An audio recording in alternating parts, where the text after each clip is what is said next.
উফ, এইবার এমন একটা দাও মারবো না যে কৃষ্ণচন্দ্র কেঁদে কুল পাবে না। কিন্তু সেটা একমাত্র সফল হবে এর মন্ত্রী আমাদের পাশে থাকে। আরে ও তো মোহর ছাড়া আর কিছুই চেনে না। ওকে খবর দিয়েছি এক্ষুনি এলো বলে। রাজামশাই, কৃষ্ণনগরের মন্ত্রী এসেছেন। ওকে ভেতরে পাঠিয়ে দাও। প্রণাম খাম্বাজরাজ। এ কি রানীমা, আপনি? আমি তোমাদের কৃষ্ণনগরের রানী নই। আমার নাম ললনা। আমি হরেক রকমের গলায় কথা বলতে পারি। এটা আমার আসল গলা। ওরে বাবা রে বাবা রে বাবা, আপনি তো প্রতিভার জলজ্যান্ত রূপ। একে আপনি কোথা থেকে পেলেন খাম্বাজরাজ? বেশ কিছুদিন আগে একটা যাত্রা দেখতে গিয়ে ললনার সাথে পরিচয় হয়। ওর ব্যাপারে সবকিছু জানার পরে আমার মাথায় একটা বুদ্ধি খেলে যায়। তাই আপনি আমাকে ডেকে পাঠিয়েছেন, তাই তো? একদম তাই। আমার একটা পরিকল্পনা আছে। ছলে বলে কৌশলে ওই কৃষ্ণনগরের আসল রানীকে কিছুদিনের জন্য বাইরে পাঠাতে হবে, আর সেই সুযোগে সেসব দায়িত্ব আমার ওপরে ছেড়ে দিন। আমি নিজের দায়িত্ব নিয়ে ললনাকে কৃষ্ণনগরের রানীর সমস্ত আদব কায়দা শিখিয়ে দিয়েছি।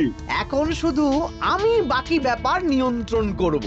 এখন মহারাজ বাৎসরিক হিসেব নিয়ে ব্যস্ত, তাই রানীমা চলে যাবেন আর তার বদলে ঢুকবে ললনা দেবী।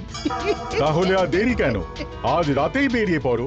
আর যদি আমার পরিকল্পনা অনুযায়ী এগোতে পারো, তাহলে কিছুদিন পরে তুমি হয়ে উঠবে কৃষ্ণনগরের রাজা। আমার কত দিনের আশা। চলুন তাহলে। হ্যাঁ চলুন। রাজবাড়ির বাকি ব্যাপার যেতে যেতে বুঝিয়ে দেব। রানীমা কিভাবে কথা বলেন, কাকে কি বলে ডাকেন, রাজবাড়ির কোথায় কি আছে সব।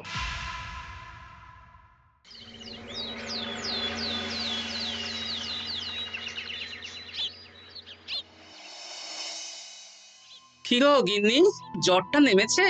এই জ্বরটা কমেছে, কিন্তু শরীরটা খুব দুর্বল গো। তুমি পারলে ভাতটা রান্না করে রাজবাড়ি যাও। আমি বেলার দিকে এই কিছু একটা তরকারি করব। না না গিন্নি, তোমাকে এই শরীরে রান্না করতে হবে না। আমি তরকারির সবজি কুটে রাখছি। হ্যাঁ, ওই পুঁটির মাকে বলে রাখবো, ও এসে রান্না করে দেবে। তাহলে তো ভালোই হয়। জ্বরে একেবারে শরীরটা দুর্বল করে দিয়েছে গো। হ্যাঁ, তুমি বিশ্রাম নাও গিন্নি, আমি রান্নাঘরে যাই। কি গোপাল আজকে এখনো এলো না? ও কোনোদিন সময় এসেছে মহারাজ? ওকে তাড়িয়ে আপনি একটা কাককে রাজসভায় রাখলেও সে সময়ে আসবে। আসলে গোপালের গিন্নির খুব জ্বর, আমি দেখে এসেছি। তাই হয়তো ওর গিন্নির সেবা শুশ্রূষা করতে গিয়ে গোপালের দেরি হচ্ছে। তোমাকে আর গোপালের হয়ে কাসুন্দি গাইতে হবে না। এই তোমরা থামো তো। একটু দেরি হয়ে গেল মহারাজ। আসলে গিন্নির খুব জ্বর, তাই কিছুটা রান্না করে এলাম। আচ্ছা আচ্ছা আচ্ছা, তা এখন তোমার গিন্নির শরীর কেমন আছে? আগের থেকে ভালো আছে মহারাজ। জ্বরটা কমেছে, কিন্তু শরীর খুব দুর্বল। বেশ বেশ, একটু যত্নআত্তি করো। যাই হোক, আজকে সারা বছরের খরচের হিসেব আর আগামী অর্থনৈতিক বছরের প্রকল্প নিয়ে আলোচনা হবে। আলোচনা শুরু করা হোক।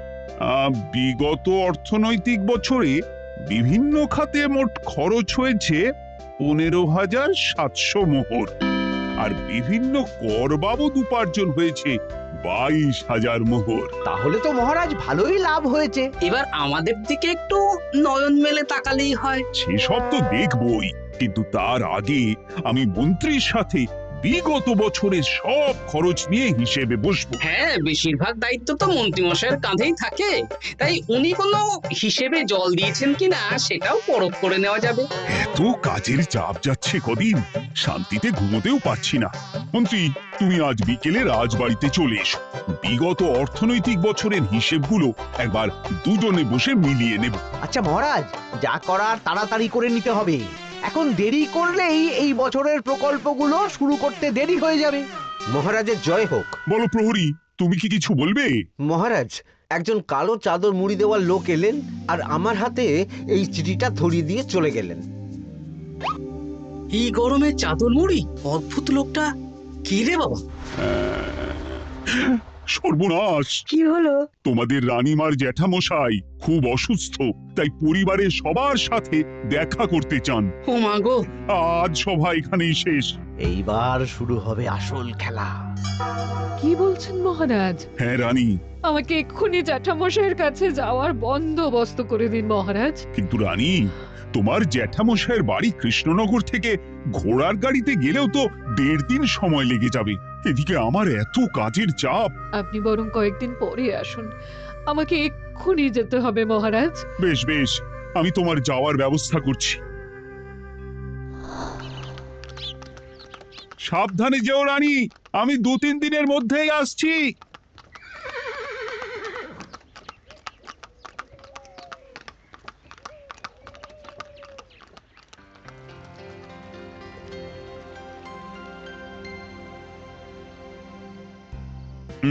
মন্ত্রী, বিগত অর্থনৈতিক বছরে আমাদের পাঠশালার উন্নতির জন্য কত খরচ করা হয়েছিল একটু দেখো তো। সব মিলিয়ে মোট 150 মোহর মহারাজ। কিন্তু আমার এখানে তো 170 মোহর দেখাচ্ছে। 170 মোহর? তা কি করে হয়?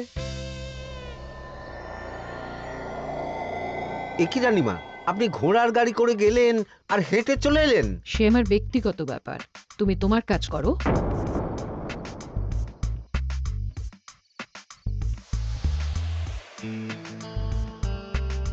এ কি রানী, তুমি চলে এলে? আমার শরীরটা খুব একটা ভালো লাগছে না মহারাজ, পেটটা কামড়াচ্ছে।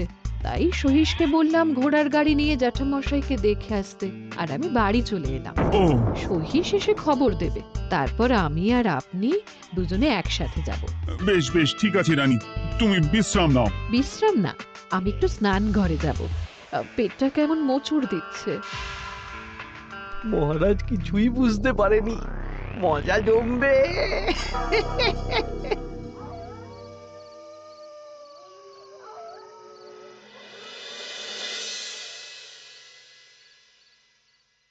এ কি রানী, তুমি তোমার সব গয়না গাটি বের করছো কেন? আমার আর এই পুরনো নকশার গয়না পছন্দ নয় মহারাজ।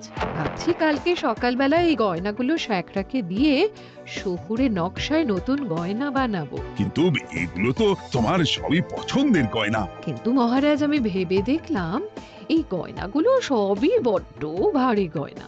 আমি শহুরে আধুনিক নকশার হালকা গয়না পরবো। এমনিতে জ্যাঠামশাইয়ের শরীরটা ভালো নেই, মনটাও ভালো নেই, ও, পেটটা কেমন মোচড় দিচ্ছে। আমি আরেকবার স্নান ঘরে যাব।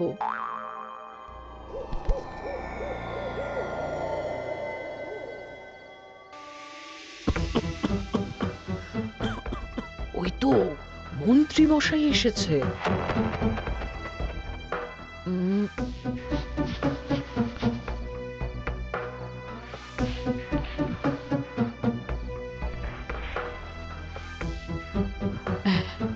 এই রাজ্যে গোপাল আমার শত্রু। কালকে থেকে গোপালকে খাটাবে।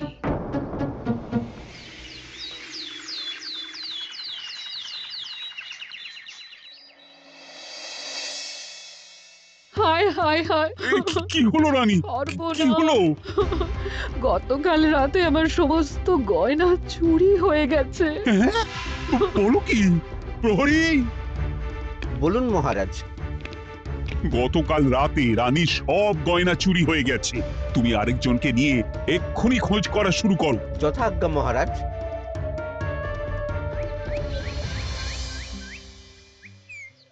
আমার সব গয়না চুরি হয়ে গেল, এবার আমি কি করব? রানী, তুমি কেঁদো না। সেই সকাল থেকে কেঁদেই চলেছো। আমি তো প্রহরীকে খোঁজ করতে পাঠিয়েছি। এই সব প্রহরী কর্মচারী কাউকে বিশ্বাস হয় না আমার। আজ থেকে সবাইকে ছুটি দিয়ে দেব। কি বলছো তুমি? সবাইকে ছুটি দিয়ে দিলে রাজবাড়ির কাজ কে করবে? কেন? আমাদের সবচেয়ে বিশ্বাসযোগ্য সভাসদ গোপাল আজ থেকে রাজবাড়ির সব কাজ গোপাল করবে। কি বলছো? আপনি কি বলতে চাইছেন? গোপাল বিশ্বাসযোগ্য না? হ্যাঁ, গোপাল আমার সবচেয়ে প্রিয়। ওর চেয়ে বিশ্বাসযোগ্য আর কেউ নেই। কিন্তু কোনো কিন্তু না, বলবেন আপনার আদেশ। এক্ষুনি গোপালকে ডেকে পাঠান। যেমন তোমার ইচ্ছে। গোপাল, গতকাল রাতে রানী সব গয়না চুরি হয়ে গেছে, তাও আবার ঘরের ভেতর থেকে। আমি চাই তোমার মতো বিশ্বাসযোগ্য লোকই রাজবাড়ির সমস্ত কাজ করুক। মানেটা ঠিক বুঝতে পারলাম না রানীমা। মানে আমি রাজবাড়ির বেশিরভাগ কর্মচারীকে ছুটি দিয়ে দিচ্ছি, তার বদলে রাজবাড়ির কাজ করবে তুমি। কিন্তু কোনো কিন্তু না। রাজসভার ভাড়ামো অনেক হয়েছে, এবার থেকে তোমার কাজ বাসন মাজা, ঘর মোছা, কাপড় কাচা, পুরো রাজবাড়ি ঝাঁট দিয়ে পরিষ্কার করা। এই সেরেছে। যাও, রান্নাঘর থেকে বাসন নিয়ে পুকুর পাড়ে গিয়ে বাসন মাজবে। এ কি গোপাল, রাজসভা থেকে সোজা পুকুর পাড়ে? কি হয়েছে নাকি? খুব হাসি পাচ্ছে না? হাসি তো পাবেই, নতুন রানীমা আসার পরে তোমার এই হাল করে ছেড়ে দিল। নতুন রানীমা? না, আসলে ঘটা বলতে চাইছে রানীমা তোমাকে নতুন চাকরি দিয়ে এই হাল করলো। যা হয়েছে ভালো হয়েছে, আমার পেছনে না লেগে নিজের কাজ করুন যান। কোথায় কি বলতে হয় জানিস না নাকি? অভ্যেস নেই তো, তাই মুখ ফসকে বেরিয়ে গেছে।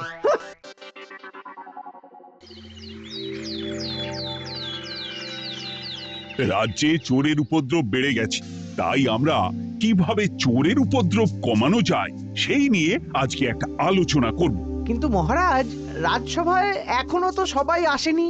এই তো এসে গেছি। ওই রাজবাড়ির জামা কাপড় কাচ্ছিলাম।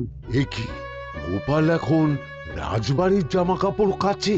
হ্যাঁ, সেসব করতে গিয়ে আমার নিজের জামা কাপড়ই ভিজে গেল, তাই বদলে এলাম। মহারাজ, রানীমা ঘোড়ার গাড়ি করে এসেছেন। মানেটা কি? রানী তো রাজবাড়িতেই আছে। হে কি মহারাজ, আমি প্রহরীদের কাছে শুনলাম আমার মতন দেখতে কেউ রাজবাড়িতে উড়ে এসে জুড়ে বসেছে। মানে তুমি তো আগেই চলে এলে। কি কাণ্ড! এই কে? শুনলাম আমার মতন দেখতে কেউ এসেছে। ও আচ্ছা, আপনি। তা কি চাই আপনার? বোঝো কাণ্ড, একরকম দেখতে একরকম গলা, এ বলে আমি আসল, ও বলে আমি। হয় হয় হয়, আসল নকল বোঝাই দায়। একটা নয়, দুটো রানী। আমার জ্যাঠামশাই একদম সুস্থ। এই মহিলা নিশ্চয়ই ভুয়ো চিঠি দিয়ে নিজের রাজবাড়িতে ঢোকার সুযোগ খুঁজছিল। একদম বাজে কথা বলবেন না। আপনি কে সত্যি করে বলুন। সমস্যা সমস্যা, ঘোর সমস্যা। আমার কোনো পাণ্ডিত্য দিয়ে বুঝতে পারছি না কে আসল আর কে নকল। আমি আসল, বিশ্বাস করুন।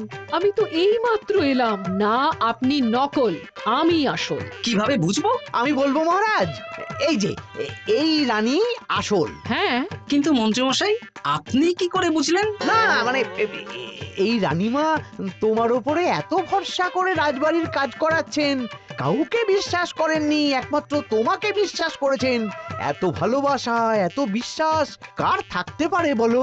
মানে গোপাল, তুমি রাজবাড়ির কি কাজ করছো? বাসন মাজা, ঘর মোছা, বাগান পরিষ্কার, অনেক কাজ করছি রানীমা। আপনার সব গয়না চুরি হয়ে গেল, তাই কাউকে বিশ্বাস করা যাবে না বলে ওই রানীমা আমাকে কাজে রাখলেন।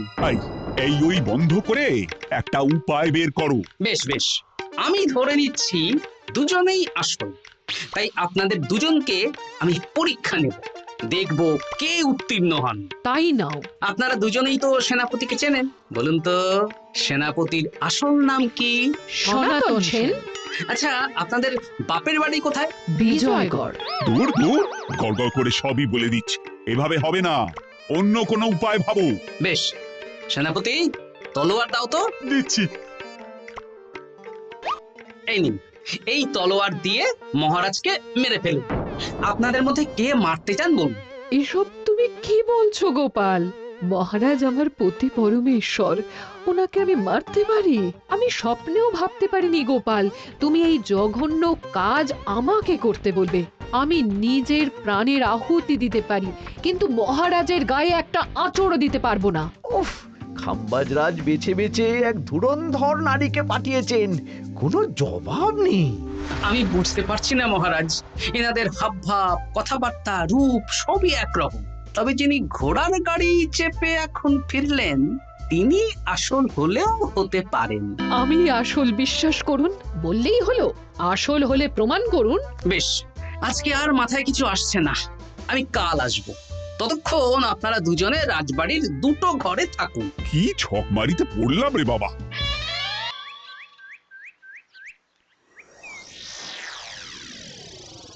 ললনা একদম তৈরি হয়ে এসেছে।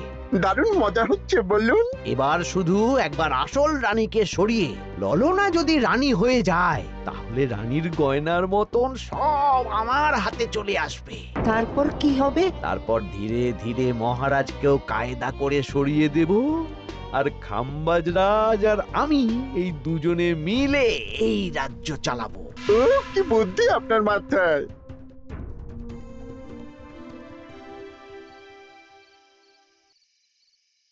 বলছি শোনো না, আমার শাড়িটা একটু ছিঁড়ে গেছে গো। তুমি বাজার থেকে কালকে আমার জন্য একটা শাড়ি নিয়ে আসতে পারবে? হ্যাঁ, আচ্ছা বেশ, নিয়ে আসবো শাড়ি। শাড়ি শাড়ি শাড়ি, এই তো মাথায় বুদ্ধি এসেছে। কাল নয়, আজকেই। গোপাল, তুমি কিছু ভাবতে পারলে? মহারাজ, আপনার দুই রানীকে ডাকুন। আমার তো একটাই রানী। ওই হলো মহারাজ, আসল নকল দুজনকেই ডাকুন। কই গো, একটু বাইরে এসো। বলুন মহারাজ, আপনি ডাকছেন? আচ্ছা, আমি দুটো শাড়ি নিয়ে এসেছি, লাল শাড়ি আর নীল শাড়ি। এই দুটোই মন্ত্রপুত শাড়ি, এক সিদ্ধ পুরুষ দিয়েছেন। কে তিনি? না, সেসব এখন বলা যাবে না, তবে এই শাড়ি দুটো একটা একটা করে ওনাদের দিয়ে দিন। এবার আমি এই শাড়ির বিশেষত্ব বলি। হ্যাঁ বলো গোপাল, বলো। আপনারা দুজনেই আজ রাতে এই শাড়িটা পরবেন, সারা রাত পরে থাকবেন। এই শাড়িগুলো 12 হাত মাপের শাড়ি। আগামীকাল সূর্যোদয় হওয়ার পরে যার শাড়ি 4 হাত কমবে সেই হবে আসল রানী। আচ্ছা বেশ, তাহলে তোমরা দুজনেই এই শাড়ি পরে থাক। কাল সকাল সকাল রাজসভা বসবে, তখন তোমাদের শাড়ি গোপালের কাছে জমা দিও। আচ্ছা। আমি যে নকল সেটা বুঝতে দেওয়া যাবে না। কি করে এই শাড়িটা 4 হাত কেটে ফেলে। ওই তো ফল কাটার ছড়ি কেটে ফেলো। কালকে আবার মজা হবে।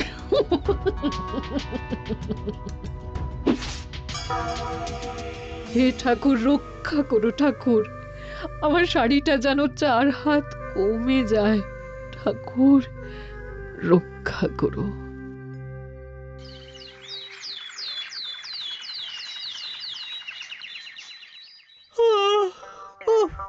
এত সকাল সকাল রাজসভা, দূর, ভালো করে ঘুমটাও হলো না। আমি তো ঘুমোইনি, চিন্তায় ঘুমই আসেনি।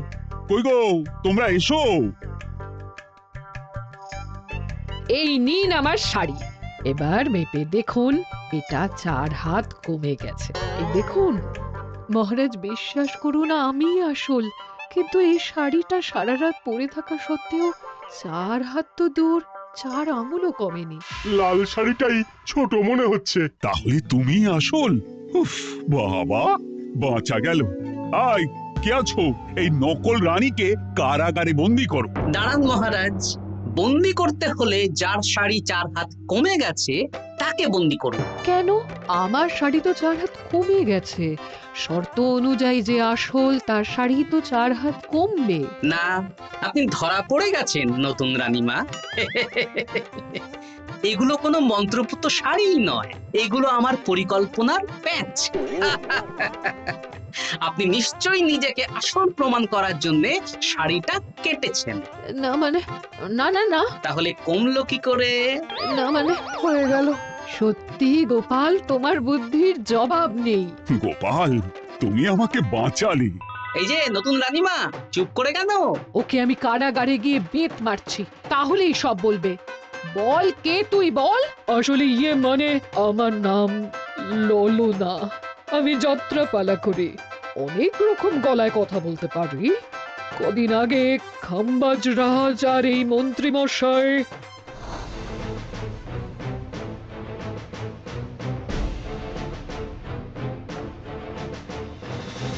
বাহ বাহ বাহ বাহ বাহ, এ তো দেখছি ললনার ছলনা।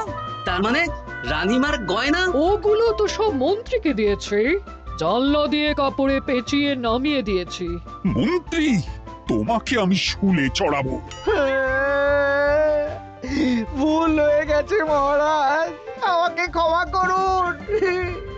প্রাণে মারবেন না, সব গয়না ফেরত দিয়ে দেবো মহারাজ। তুমি শত্রু রাজ্যের প্ররোচনায় এত বড় ক্ষতি করতে চেয়েছিলে? ক্ষমা করুন মহারাজ, ক্ষমা করুন। সেনাপতি, মন্ত্রীকে 1000 বার বেত্রাঘাত করো। আর এই ললনার কি হবে? আমি অনেক দিন ধরে বাড়িতে একটা কাজ করার লোক খুঁজছি, ওনাকেই পাঠিয়ে দিন। আমার গিন্নি শুয়ে বসে থাকবে আর উনি খাটবেন। নয়, হ্যাঁ, ললনার ছলনা ভেস্তে গেল।